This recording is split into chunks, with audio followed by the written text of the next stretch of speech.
Welcome back. Billionaire investor George Soros getting ready to participate in the IMF meetings, telling me exclusively that we could see multiple defaults out of Europe, that policymakers in Europe have followed the wrong policy shifts, and that the U.S. may already be in a double-dip recession. I began my conversation with Mr. Soros asking his view on how he sees things playing out in the Eurozone.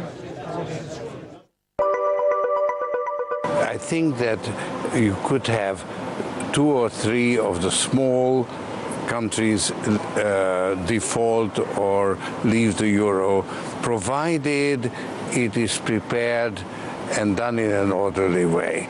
If it were to happen unprepared, it could actually disrupt the global financial system. But that's why it's important to allow for it to happen.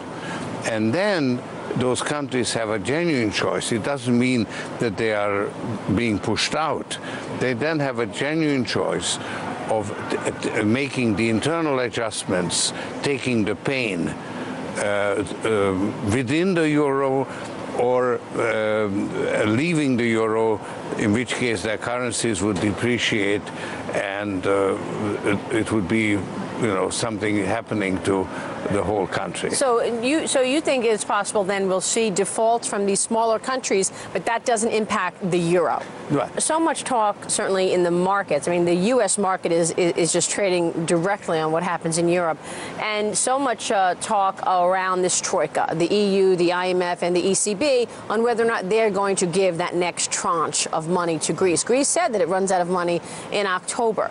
Are you feeling like we are seeing implementation of austerity that, in fact, that would warrant this next tranche of money? I'm pretty sure that the Greeks will pass whatever law the Troika asks for in order to get the next tranche.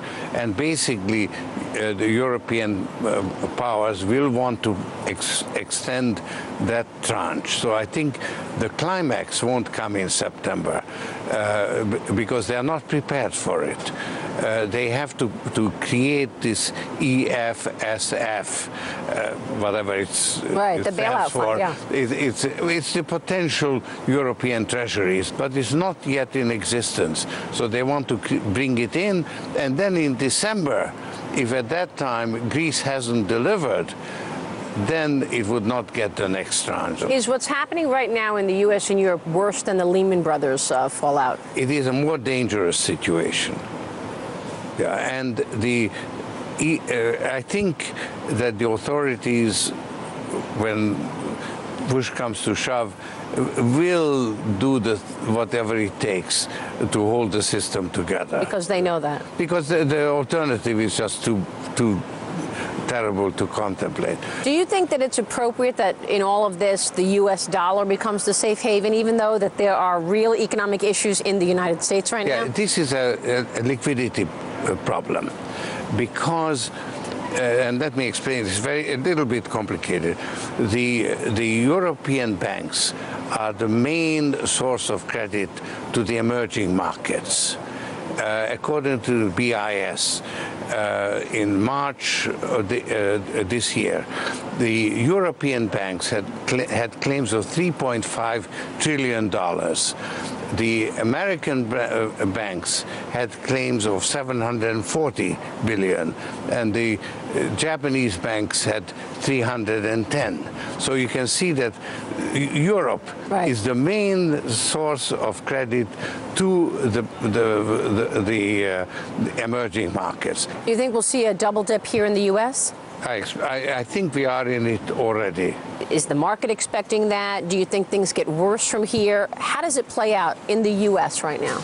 We have a slowdown and basically a conflict about whether the rich ought to pay taxes to create jobs or not.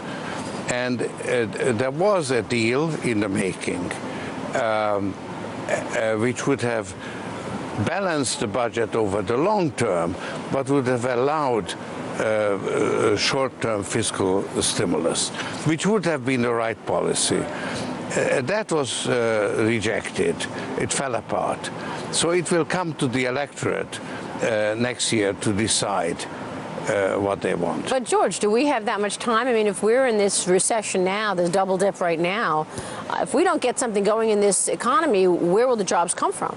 Well, we will have a slowdown. We will have a double dip.